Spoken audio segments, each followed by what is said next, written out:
Bom, eu, como não tenho religião, sou agnóstico e tudo mais, a minha tendência é não prestar muita atenção no que os papas dizem e achar que eles estão num universo conceitual e mítico que não me interessa ou não traz nenhum eco para mim. A grande surpresa que eu tive, e acho que esse é um legado do Bento XVI, eu não digo para todo mundo, mas certamente para mim, e acho que para muitos agnósticos também, é o fato de que ele falou muita coisa que fez sentido para quem não é religioso, para quem não é católico, para quem tem uma inquietação intelectual, qualquer que ela seja. As palavras dele muitas vezes foram muito surpreendentes e trazem assim o reflexo dessa grande sofisticação intelectual que ele tem, né? Então, o fato dele ter discutido com o Habermas, por exemplo, ou dele ter convidado uma outra intelectual como a Júlia Kristeva para fazer parte de encontros em que ele abriu o diálogo não apenas com outras religiões, mas também com uma intelectualidade reconhecida nos centros europeus, nos centros universitários, como intelectualidade de peso, e ele tenha se disposto a discutir com pessoas dessa relevância, naturalmente trouxe muita vivacidade, muito interesse para saber como assim um Papa que não fica só rezando ou citando coisas doutrinárias que a gente às vezes são obscuras para quem não faz parte dessa tradição. Ao contrário, ele falou coisas que eu disse assim, puxa, são coisas que eu assinaria, são coisas que eu, sem acreditar em Deus e tudo mais, eu também assinaria. Quer dizer, houve momentos ali que ele fala coisas que eu cito alguns exemplos disso, né? Quer dizer, quando ele foi fazer uma visita a Auschwitz, ele chegou lá e diz assim, enfim, ele era o Papa, e dizendo, aqui a gente vê o que aconteceu em Auschwitz, a gente pergunta onde é que estava Deus nessa hora? Isso é frase de quem não acredita em Deus ou uma coisa assim, falaria isso, mas um Papa falar isso é muito surpreendente, é muito bonito e muito honesto. Eu acho que ele teve uma coisa que realmente foi importante para mim e para a cultura secular, que é a de mostrar que uma pessoa que tem fé e que representa a fé católica não tem a desumanidade de ser alguém que nunca tem dúvida. Eu não digo que ele tenha dúvidas, mas ele pergunta, como se tivesse dúvidas. Quando ele se aposentou, apareceu uma frase dele a respeito do Santo Sudário. Pois bem, o Santo Sudário, para quem acredita, aquilo lá envolveu realmente o corpo de Cristo, quando Cristo desceu da cruz e tudo mais. E para as outras pessoas, ou segundo relatos científicos e tudo mais, isso é uma contrafacção, no mínimo duvidosa, feita na Idade Média. Qual é a frase do Bento XVI sobre isso?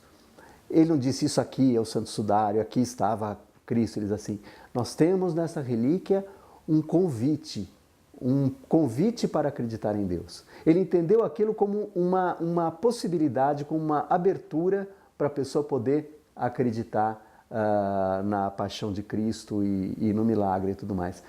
É uma maneira muito bonita e muito humana de falar. Quer dizer, ele tem toda essa imagem, um pouco até física, de um Papa antipático, de um Papa desumano, de um Papa às vezes com um olhar um pouco sinistro, e tudo isso aparece nos meios de comunicação e tudo mais. Mas quando ele fala essas coisas, ele digamos assim, ele estendeu uma mão para quem tem dificuldade em crer. Ele diz assim, essa dificuldade eu sei qual é. Isso me lembra uma frase que foi feita pelo cardeal Newman no século XIX. Ele diz assim, 1000 dúvidas não fazem uma descrença. Então, quer dizer que ele, como cardeal, como um apologeta da religião, também tem dúvida. Ele não é um idiota que não tem dúvida nenhuma. E abrisse essas dúvidas, dizer assim, eu tive também isso, eu também penso isso, mas tereré, tereré, é uma coisa que eu senti essa mão estendida para quem não acredita e pode dizer assim, como é difícil acreditar. Quer dizer, você está lá em Auschwitz, você vê o que aconteceu, como é que eu posso acreditar? E ele diz, como é que nós podemos acreditar? Isso eu achei muito, muito bonito e essa mão foi uma coisa que toca a gente. Daí a gente vai ler as coisas que ele escreve e tal. Tem muita coisa que é muito mais complicada, muito mais sofisticada do que simplesmente a repetição de meia dúzia de frases doutrinárias que a gente conhece. Eu acho que esse é metade do legado do Bento XVI. A outra metade, eu acho que significou, sem dúvida nenhuma, uma reafirmação de uma série de preceitos e de uma série de convicções da Igreja Católica que continuam fazendo pouco sentido para mim. Quer dizer, eu acho que houve uma reafirmação de uma série de posições com relação à homossexualidade, com relação à contracepção, com relação ao uso de camisinha, todo esse mundo, esse universo dos costumes, da família e da moral sexual propriamente dita, que ele reafirmou, uma coisa que já tem uma tradição católica forte com relação a esses temas, e ele não se esforçou para modificar ou para flexibilizar isso. Nesse ponto, muitas pessoas falam, ele não podia flexibilizar, porque afinal ele é o Papa, ele tem que dizer aquilo que ele tem que dizer porque ele é o Papa. E eu não consigo, isso não chega a me convencer, porque a Igreja se flexibilizou em inúmeras coisas. Quer dizer, havia durante muito tempo o Papado ou o Vaticano não considerava a existência de um governo republicano algo legítimo, e sim só aceitava a forma monárquica como a forma legítima de poder. Bom, de um jeito ou de outro, essas coisas são reformuladas, são readaptadas eu não digo nem que você precise mudar uma coisa que foi estabelecida formalmente em algum documento, sei lá em que ano, mas você pode mudar de assunto, você pode abrir para outros caminhos. E nesse ponto, eu acho que a mensagem do Papa se concentrou excessivamente no ponto de vista da moral familiar e da moral sexual. E que eu acho que eu poderia citar 10 exemplos de coisas que são igualmente importantes e que poderiam receber uma ênfase talvez mais definitiva do que essas na mensagem de um Papa. Daí existe uma defesa disso, alguns amigos católicos dizem o seguinte, e que é uma posição específica do Ratzinger, que não adianta você querer fazer com que a Igreja procure ser mais camarada e procure dizer um pouco o que todo mundo quer que ela diga. O que é importante é que a Igreja mantenha uma identidade e essa estratégia de dizer assim, nós somos assim, quem quiser fique conosco, é uma estratégia interessante até do ponto de vista do próprio crescimento da Igreja. Ao contrário do que se pensa, em vez de perder fiéis, eu acho que a estratégia do Vaticano e do Papa foi a seguinte, você perde mais fiéis quando você dilui a sua mensagem. Se você concentra a sua mensagem e diz, é isso, e quem estiver de acordo vai se comportar dessa maneira, vai se vestir de certa forma, vai ter certos modos, certas características. Vai ser assim, quem quiser vai ser assim, quem quiser seguir vai ter isso.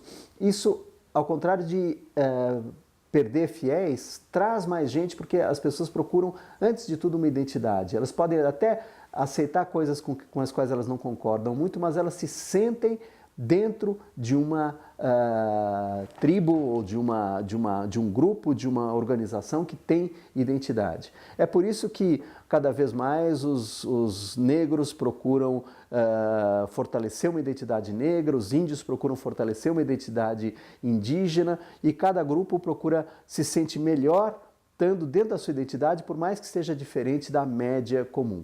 E que digamos assim, essa diluição da identidade é o que daí então não faz diferença nenhuma ser católico ou não, então fica tudo igual. Pode ser, mas eu acho que digamos assim, o fortalecimento dessa identidade mais conservadora nos costumes não deixou de trazer um problema e uma novidade para a igreja. Eu acho que o problema é o católico passar a se confundir um pouco com o evangélico. Quer dizer, existe um perigo do catolicismo ser uma espécie de novo evangelismo, no sentido que a gente vê até no Brasil bancadas evangélicas e bancadas católicas mais ou menos seguindo. Então acaba havendo uma diluição junto com essas outras profissões de fé cristãs mais tradicionais. Por outro lado, é uma coisa que facilitou também, quer dizer, esse é o problema, mas isso facilitou também o diálogo com outras religiões, como islâmicos ou judaísmo ortodoxo, porque são fés que também têm uma visão bastante conservadora com relação aos costumes. E isso chegou a acontecer, inclusive, em organismos internacionais, em que se discutia contracepção, em que se discutia uma reunião da ONU sobre a questão da população e tudo mais, em que a posição do Vaticano foi coincidente com a de países islâmicos que não apoiavam as medidas, digamos, mais secularizadas com relação à contracepção. Com isso, eu acho que se completa, digamos assim, as duas faces do legado de Bento XVI, que são reflexo de uma divisão no próprio seio do catolicismo. De um lado, ele estendeu a mão para um mundo secularizado, intelectualizado, que é o mundo europeu. E de outro lado, ele estendeu a mão para um mundo fundamentalista, tradicional, que é o mundo da África, da Ásia e de muitas regiões e de parte da América Latina, onde existe, digamos assim, uma vontade, um apego à tradição muito maior.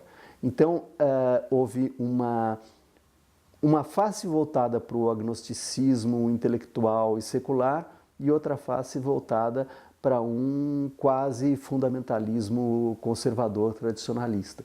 E eu acho que ele tentou e ele trouxe uma mensagem para esses dois lados, mas é uma mensagem que não consegue, digamos, se unificar numa coisa só.